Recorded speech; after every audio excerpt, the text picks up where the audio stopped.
용수철의 진동 실험 목적, 후크의 법칙을 알아보고 용수철 진자의 주기를 알아보자. 용수철에 연결된 물체에서 단자 운동이란 물체에 작용한 힘이 평형 위치로부터 변이에 비례하고 이 힘이 항상 평형 위치 쪽으로 향하는 운동을 얘기합니다. 자, 후크의 법칙이 어떻게요? 탄성력 Fs는 마이너스 kx로 표현되죠. 즉 용수철에 질량 m이라는 물체를 달아가지고 이걸 갖다가 어때요? 내가 쭉 당겨가지고 이렇게 거리 x만큼 늘어났어요. 그때 x만큼 늘어났죠? 그때 어때요? 잡고 있던 손을 놓으면 어때요? 이 용수철의 복원력에 의해서 물체가 이렇게 움직이겠죠. 그때 작용하는 탄성력을 갖다가 복원력은 마이너스 kx로 표현되고 변이의 반대 방향에 표현되기 때문에 앞에 마이너스가 나옵니다. 자, 그래서 F 이꼬르 마이너스 kx가 우리가 뉴턴의 제2법칙에 의하면 F 이꼬르 ma가 되겠죠. 그러면 a는 마이너스 m분의 kx고 이걸 갖다가 변화시키면 a는 dtv 제곱분의 t의 제곱, 가속도는 그 변이를 갖다가 시간에 2번 미분하는 게 가속도가 되죠. 그래서 a는 dt의 제곱분의 tx의 제곱이 되고, 그래서 마이너스 m분의 kx가 되고, 이 부분을 갖다가 우리가 오메가라고 정의합니다. 그러면 dt의 제곱분의 dx 제곱 마이너스 오메가 제곱 x가 되고, 그러면 이러한 형태를 만족하는 x가 바로 코사인의 형태로 진동하는 형태가 되겠죠. 그래서 xt가 a의 코사인 오메가 t 플러스 파이로 표현되고, 이때 오메가는 m분의 루트 m분의 k가 됩니다. 여기서 a는 진포, 오메가는 각진동수, 파이는 위상상수, 시작하는 위치가 어디냐에 따라 나타내는 거죠. 자, 이 변이를 갖다가 구하고 우리가 dt의 제곱분의 dx의 제곱, 즉 가속도 a가 마이너스 오메가 제곱분의 x가 될 때, 이때 변이 x는 어때요? 이러한 형태로 표현됩니다. 이 미분 방식을 만족하는 x값이 이러한 형태로 표현되고, 이때 x값이 어때요? 코사인 형태로 변하겠죠. 그리고 90도만큼 이상의 차이 나면 사인 형태로 변하겠죠. 그래서 변이가 그렇게 시간에 따라서 변화가 되는 것 같다가 우리가 단좌 운동을 한다고 얘기합니다. 그 대표적인 게 봐요. 용수철의 질량 m을 묶었을 때 이 질량 m이 어때요? 마찰이 없다는 가정하에 이렇게 똑같은 길이로 이렇게 진동하게 되고, 요것을 여기까지가 우리가 알고 있는 진포 A라고 얘기했죠. 이 진동하는 게 빨리 진동하는, 늦게 진동하는 걸 나타내는 게 바로 각진동수가 되고, 그럼 시작하는 위치가 여기냐에 따라서 우리가 시작하는 위치가 달라지겠죠. 그걸 갖다 위상상수로 해요. 그래서 x가 a 코사인 오메가 t 플러스인데 t가 0이 되면 이 부분이 없어지죠. 그러면 어때요? a 코사인 파이가 되겠죠. 그래서 진폭이 x가 어디냐의 위치를 정하는 게 바로 요 위상상수 파이가 된다는 겁니다. 자, 그리고 이걸 갖다가 어때요? 변이 x를 갖다가 시간에서 미분하면 어때요? 당연히 이 물체가 움직일 때 속도 vt가 되고, 그래서 마이너스 a 오메가 a의 사인 오메가 t 플러스 파이가 되고, 한 번 더 비분하면 어때요? dt의 제곱분 dx 제곱은 가속도 at가 되가 마이너스 오메가 제곱 a의 코사인 오메가 t 플러스 파이 형태로 나타나게 됩니다. 자, 입자에 작용한 힘이 변이에 선형적으로 비례하고 반대 방향으로 작용한다면 그 입자는 단자 운동한다. 그래서 입자에 작용한 힘 F, S, 이게 어때요? 변이 X에 비례하고 반대 방향으로 작용하고, 그때 어때요? 이러한 X가 이러한 형태를 될 때 이걸 갖다가 우리가 단자 운동이라고 이야기를 합니다. 자, 주기 t, 우리가 구하고자 하는 게 용수철 진동의 주기죠. 그래서 주기 t는 어때요? 오메가 분의 2파이가 되죠. 그래서 2파이 루트 k분의 m이 되죠. 그러니까 진동수 f는 t분의 1로 되어 2파이분의 1 루트 m분의 k로 표현을 해줄 수 있습니다.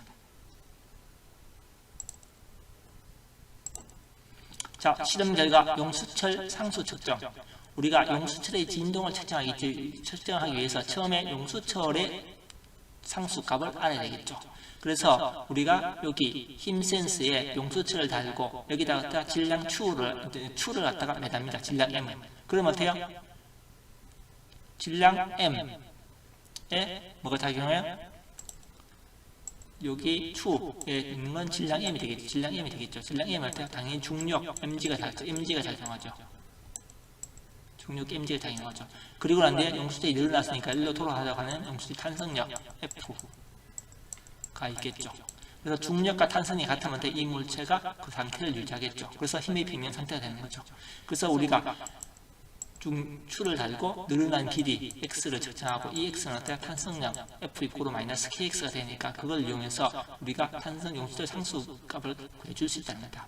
자, 추를 갖다가 질량 0.5kg을 달아서 사용해서 실험을 했습니다. 위치, 용수철의 여기서부터 여기까지 길이죠. L0, 원래 위치가 L0입니다. 여기 L0 적혀있죠. 그리고 난 뒤에 늘어난 후 위치, 여기서부터 여기까지 늘어난 후의 전체 위치가 되겠죠. 그래서 L0 플러스 델타 L 되죠. 자, 늘어난 길이는 뭐예요? 여기서 이걸 빼주면 되니까 델타 L 되겠죠. 그래서 처음에 우리가 용수철을 갖다가 1번 용수철을 사용했을 때 추를 갖다가 0.5kg 달고 용수철의 길이가 0.134에서 그래서 우리가 추를 달고 난 뒤에 용수철의 길이를 재보니까 이게 0.5kg입니다. 그러면 어때요? 늘어난 길이는 원래 길이에다가 늘어난 후의 위치를 빼주면 되겠죠. 그래서 0.441m만큼 늘어났다는 걸 알 수가 있습니다. 자, 탄성량의 크기는 어때요? 마이너스 kx죠, 그죠? 크기만 생각하면 kx가 되겠죠. 이게 어때요? 우리가 mg가 되겠죠. 절대값. 자, 그래서 k값은 어때요? x분의 mg가 되겠죠. 그래서 mg는 뭐예요? 0.5kg에다 중력 가스도 9.8을 곱하면 되겠죠. 그래서 4.9가 나왔습니다. 여기서 0.5 곱하기 9.8이 되겠죠. 자, 그래서 0.5 곱하기 9.8 나누기 질량 m 0.5로 해주면 어떨까? 늘어난 길이 0.441 0.5 곱하기 9.8 나누기 0.441을 하면 11.1 됩니다. 용수철 1번 했죠? 용수철 2번을 사용하면 어때요? 500g을 갖다가 달았을 때 0.5kg를 달았을 때 원래 길이가 0.134고 늘어난 길이가 0.32오고 그 다음에 차이가 어때요? 0.236 똑같은 힘을 갖다 똑같은 질량을 달았기 때문에 힘은 똑같죠? 4.9 그러면 어때요? 우리가 F 이꼬르 KX 이꼬르 MG라 해서 K 값은 X분의 MG죠. 이 식을 이용해서 구하면 20.4가 납니다. 용수철 3번을 갖다 실험하면은 질량을 갖다 0.5kg 달고 그 다음에 원래 길이가 0.134 그럼 늘어난 후의 길이가 0.13 그래서 이 차이가 늘어난 후의 길이죠. 0.120 그리고 질량을 0.5 달았으니까 곱하기 9.8 하면 4.9N이 되죠. 4.9N 나누기 0.119 하면 40.8 용수철 상수값을 가지고 있는 걸 알 수 있습니다. 자, 그러면 이러한 1번, 2번, 3번의 용수철을 가지고 우리가 용수철 진동을 시켜볼 겁니다. 자, 용수철 상수가 1번 11.1, 2번 20.4, 3번 40.8이었죠. 자, 용수철 질량을 재보니까 11.1 대 0.0389, 20.4 0.0401, 40.8 대 0.0361이요. 매달린 추는 똑같이 0.500kg을 갖다가 3개를 달았습니다. 그리고 우리가 여기에 있는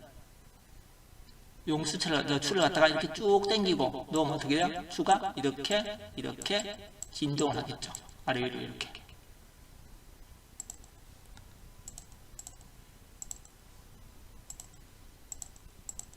자, 그래서 추가 이렇게 아래 위로 진동한다는 겁니다. 자, 그러면은 그때 이 추가 질량 m이죠. 그거에서 진동하죠. 그래서 주기 t는 이제 2파이 루트 k분의 m으로 이렇게 구해줄 수 있습니다. 주기 t는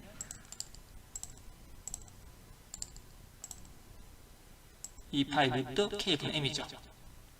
자, 그런데 문제는 뭐냐 하면은 물체가 이렇게 진동할 때 있어서 용수철도 같이 진동을 하고 있죠. 용수철도 질량을 가지고 있죠. 그래서 용수철의 질량을 가지고 있는 이 질량도 추 m 뿐만 아니고 포함이 돼야 될 겁니다. 그러면 이걸 갖다가 우리가 역학적 에너지 보존 법칙을 이용해서 구해보면은 결국 용수철의 유효 질량은 진동할 때 필요한 질량은 용수철 전체 질량의 3분의 1이 되는 걸 알 수가 있습니다. 그래서 여기서 계산은 너무 복잡하기 때문에 이건 생략하고 그래도 3분의 1로 사용을 할 겁니다. 그래서 용수철 질량 0.0389, 용수 상수가 11.1이고 용수철 질량이 0.0389고 3899. 그러면 이걸 갖다가 3분의 1로 나누면 돼요. 영수철 유효 질량이 0.0130이 됩니다. 메들린 추의 질량이 0.5죠. 그럼 전체 질량이 뭐예요? 요 두 개를 더한 거죠. 용수철 유효 질량에다가 메들린 추의 질량을 더한 거니까 0.513이 됩니다. 자, 그러면서 주기 t는 어때요? 2파이 루트 k분의 m이죠. k값 여기 집어넣고 그 다음에 m값 여기 집어넣고 하면 어때요? 이동적인 주기값이 1.35가 나오고 실험을 통해서 우리가 측정한 주기는 1.41이 나오는 걸 알 수가 있습니다. 그래서 오차가 4.44%가 됩니다. 자, 그리고 용수철 상수가 20.4인 걸 갖다 사용하면 용수철 질량은 0.04kg이고 그래서 유효 질량이 0.0134가 되고 그래서 메탄 추가 0.5니까 전체 유효 질량, 전체 질량은 0.513입니다. 그리고 이론적인 주기는 t는 뭐예요? 2파이 루트 k분의 m이죠. 그래서 k값이 두 배가 정해있으니까 당연히 작아지겠죠. 그래서 이론값 주기를 계산하면 그 k값 20.4를 집어넣고 m값 0.53 집어넣으면 t값이 0.996이 됨을 알 수가 있습니다. 실험을 통해서 측정한 값은 1.01에서 오차가 1.47%가 나옴을 알 수 있습니다. 용수철 상수가 40.8인 세 번째 용수철을 사용하면 용수철 질량이 0.036g이 되고 0.036kg이 되고 유효 질량이 나누기 3이니까 0.0120이 되고 메들린 추는 500g 사용했습니다. 그럼 전체 질량이 0.512가 되겠죠. 그래서 t가 2파이 루트 k분의 m이니까 k값 40.8 집어넣고 m값 0.512 집어넣으면 주기가 0.704가 이론값이 나오고 실험을 통해서 하니까 0.71이 나왔습니다.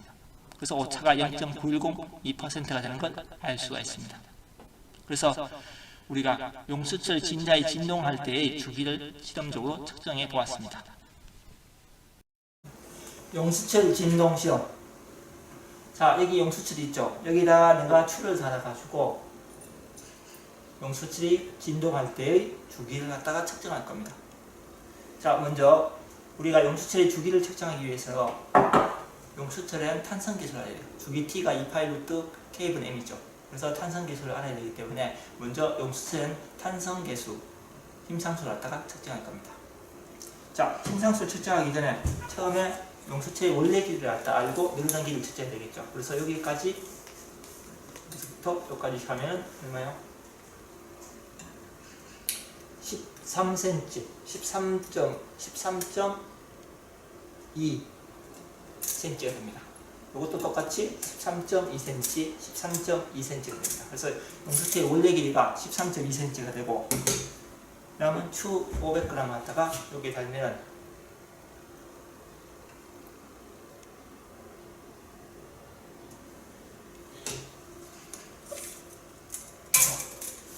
봅시다. 여기서부터 여기까지죠.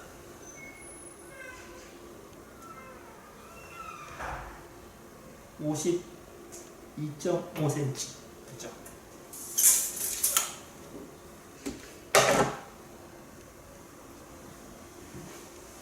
이거는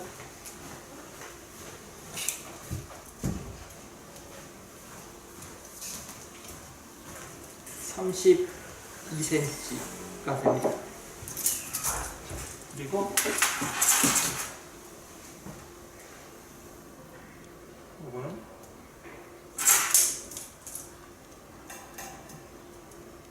22.5cm가 됩니다. 자, 이렇게 용수철의 원래 길이와 용수철의 늘어난 길이를 쟀습니다. 그러면 돼요? 용수철의 늘어난 길이에서 원래 길이를 빼면 돼요? 전체적으로 늘어난 길이가 되겠죠. 그래서 탄성계수 K가 그 탄성력 F는 KX죠.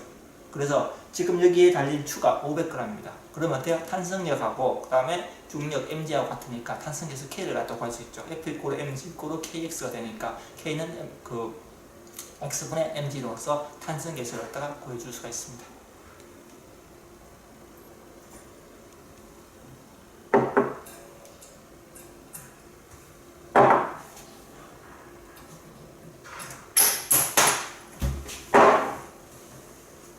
자, 그 다음 용수체의 주기를 측정하기 위해서 주기 t가 2파이 루트 k분의 m, 그 주기 t가 2파이 루트 k분의 m으로 표현되는데 이때 m이 어때요? 여기에 추를 달면 추에 대한 중력뿐만 아니고 이 용수체에 대한 질량도 포함되어 있겠죠. 그래서 이 용수체에 대한 질량을 알기 위해서 우리가 저울을 이용해서 용수체의 질량을 재고 그 다음에 용수체 진동할 때 있어서 그 질량이 어떻게요? 이게 100%가 되는 게 아니고 3분의 1 정도의 질량이 용수체 그 진동할 때 사용되는 질량으로 사용이 됩니다. 그래서 우리가 500g에다가 용수체 질량 3분의 1을 더해서 질량 m'으로 표현해가 주기 t가 2π k분의 m'으로 표현되게 됩니다. 자, 용수체 질량을 재보면 자, 빨간색 질량을 재봅시다.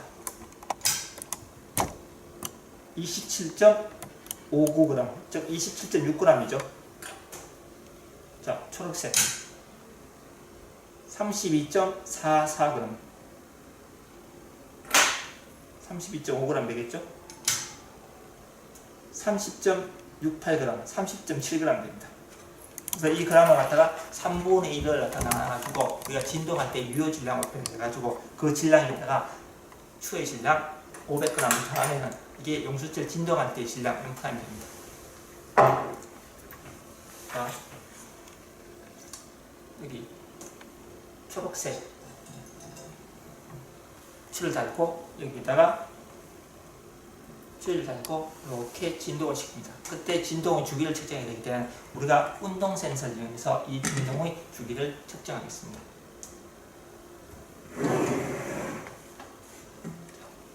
자, 그러면 캡스톤 프로그램을 다시 실행시킵니다. 그리고 하드웨어 섀도우를 클릭해서 운동 센서가 연결되는지 확인합니다. 자, 연결되어 있습니다. 자, 그래프 드래그. 자, 그래서 X축은 시간, Y축은 진동할 때의 위치를 측정해야 됩니다. 그래서 포지션. 자, 시간 타임. 자, 일단 레코드.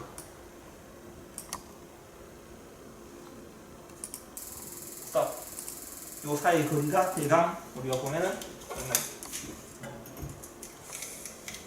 한 40cm 정도 되죠, 그죠? 그래서 제대로 측정되고 있다는 걸 확인할 수 있습니다.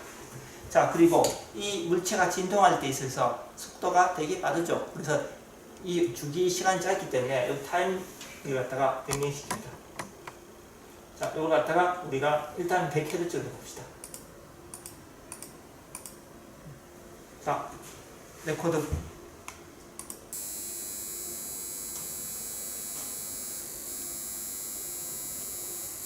스탑.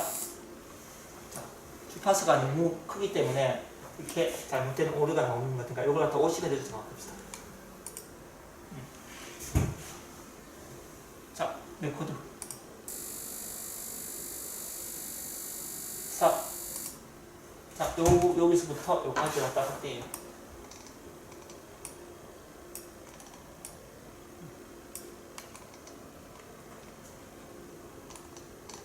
자, 그래서 이쪽 최고 피크에서 이쪽 최고 피크까지를 측정하면 그게 우리가 알고 있는 주기가 되겠죠. 시간을 측정하면. 자, 여기 클릭. 첫 번째 클릭. 그러니까 여기 있는 좌표를 읽어요. 그러면 1.720이 되죠. 그 다음에 다시 클릭해가 여기 있는 좌표, 첫 번째 좌표를 읽어주면 2.420인데 두 점의 차이가 주기 t가 됩니다. 자, 그러면 이제 우리가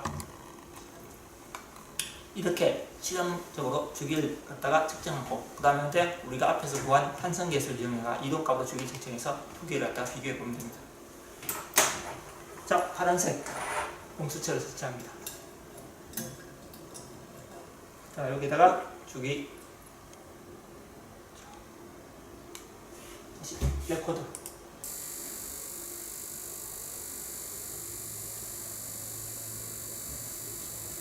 스탑. 자, 그래서 똑같이 최고점 두 개의 좌표를 이용해서 측정합니다.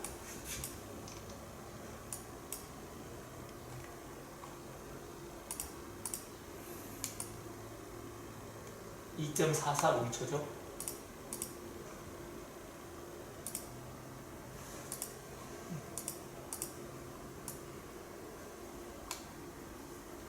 (3.420멈춰죠) 두 차이가 주기가 됩니다.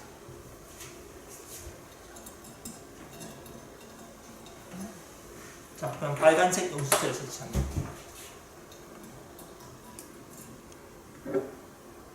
줄 달고, 자, 레코드.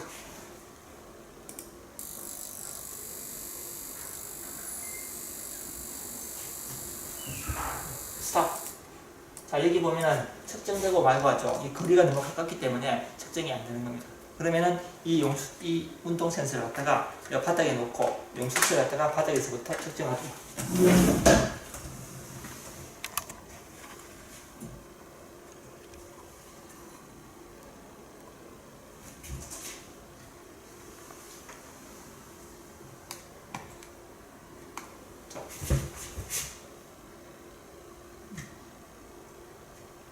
자, 레코드 해봐요. 자, 스톱. 여기서 여기까지 높이가 45cm 정도 되도록 높이를 맞췄습니다. 자, 다시 레코드.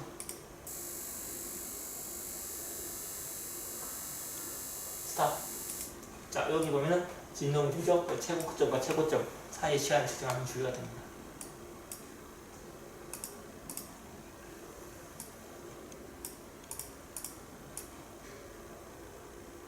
(2.140초)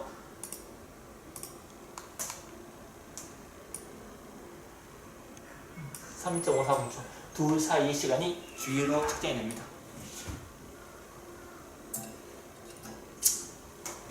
자, 초록색 용수철을 갖다가 우리가 500g으로 진동을 시키니까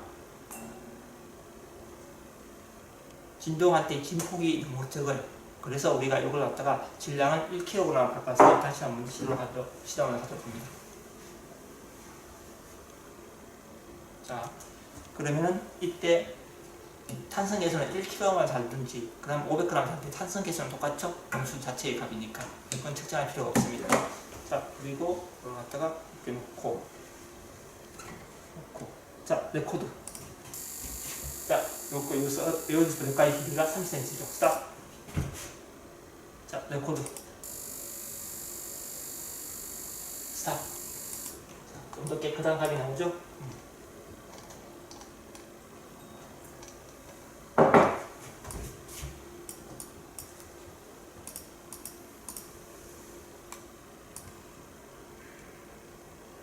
0.760초, 740초, 그다음